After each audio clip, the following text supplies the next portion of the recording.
After a 4-8 season in 2024, Maryland is losing most of their best players and has no idea as of right now who their starting quarterback is going to be. Everything is pointing down for the Terrapins and really looking to be like a very, very difficult season for Maryland. The schedule is also not very easy. I'm not going to list every game here, but basically the entire Big Ten schedule is projected to be a loss. And the non-conference, there's a couple tricky games there. So 7 games at home, 5 on the road. The schedule difficulty, though, only a 5.5 out of 10. And that 5.5 is definitely due to the fact that they avoid playing the absolute juggernauts in the Big Ten, with that being Ohio State, Penn State, and Oregon, but they still do get Michigan later on, but we'll get that later. Starting the season off against FAU, though, this should be one of their few wins this season, a 90% chance here. I don't know enough about FAU, but Maryland should still be able to get the job done. Northern Illinois, after that miracle upset win against Notre Dame early on in the season last year, Northern Illinois can ride some of the highs of that, but overall, I still think Maryland is going to be the more talented team, but maybe Northern Illinois has got it in them to knock off a team that is definitely several tiers below what Notre Dame was last season, but an 80% chance for the Terrapins as of right now. Then against Towson, yeah, that's a 100% chance there.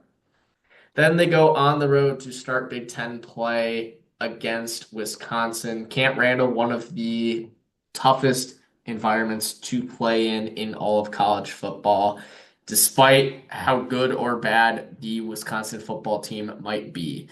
Uh, Luke Fickell is looking to turn it around big time because if he does not have a successful season, he is likely out as their head coach. And they just needed a couple things to break right. And having Maryland as probably their first Big Ten game of the season, it's going to start things off right because Maryland's not very good, like Jonah was saying. They lost their top two wide receivers to the NFL draft. The two quarterbacks that they have competing right now are either going to be a true freshman that they recently recruited or a transfer from UCLA who played in one game last season against Penn State.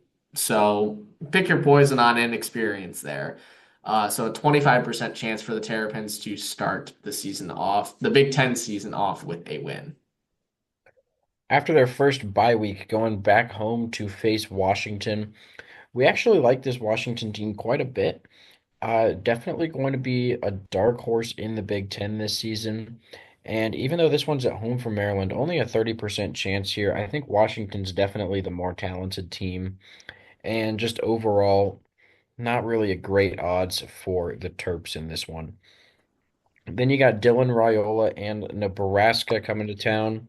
40% feels a little bit generous for Maryland.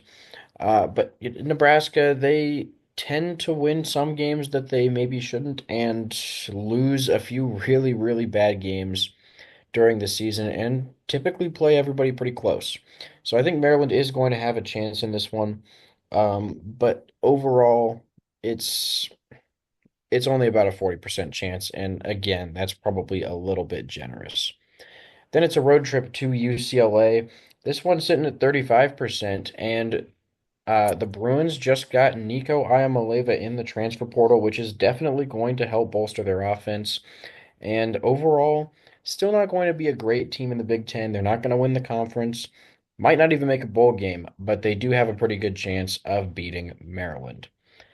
After that second bye week, going to face a former playoff team in Indiana after the Hoosiers shocked the world last season, going 11-1 before losing to Notre Dame in the first round. Curtis Rourke is gone. He went to the NFL, and they are bringing in Fernando Mendoza in the transfer portal from Cal. They might take a slight step back. The schedule's a little bit tougher this season, so probably not a playoff team, but overall, still one of the better teams in the Big Ten. So we do expect Indiana to get this win, only about a 25% chance for Maryland. And then it's a road trip to Rutgers. Greg Schiano really turned Rutgers around from, when they were a consistent 2 or 3 win team in the Big Ten. And overall, I'd say that Rutgers is officially a more talented team than Maryland.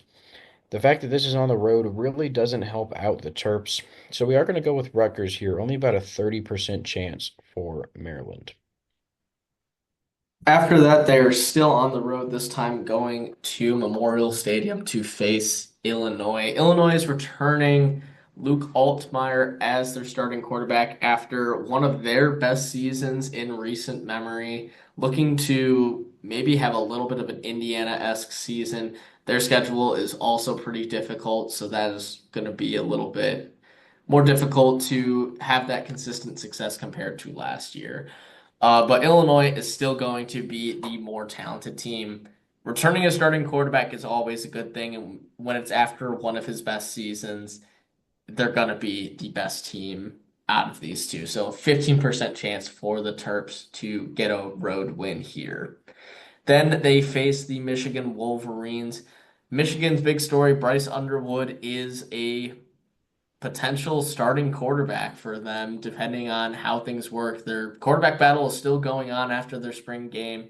So who's to say who ends up suiting up for that first game? But I think at this point in the season, especially against this Maryland team for how bad they are, if Bryce Underwood isn't in any of the games previously, he will be in this game. And that's just going to show how bad this Maryland team is probably going to be.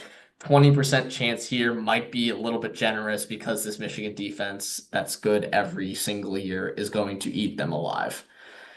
Then they finish the season off on the road against Michigan State. This young duo of Aiden Childs and Nick Marsh is going to be one duo to watch out for this season. If Michigan State can take some strides forward, maybe they can end up in the middle of the pack in the Big Ten, but they have a couple holes on defense. That's still not going to matter in this game against Maryland because they will be at home. The Terps, once again, are just going to be so bad next year with how much they are losing. So 30% chance against the Spartans, and that could be a little bit generous too. That could be knocked down a little bit, but this is not looking good for the Terrapins. Yeah, just overall, they can probably win those first 3 games. Again, Northern Illinois, a little bit of a question given what they did to Notre Dame last season. But I really can't see them winning more than one Big Ten game at the maximum. And even that's probably generous. So I would say, anywhere between 2-10 to 4-8, I think is a realistic prediction for Maryland.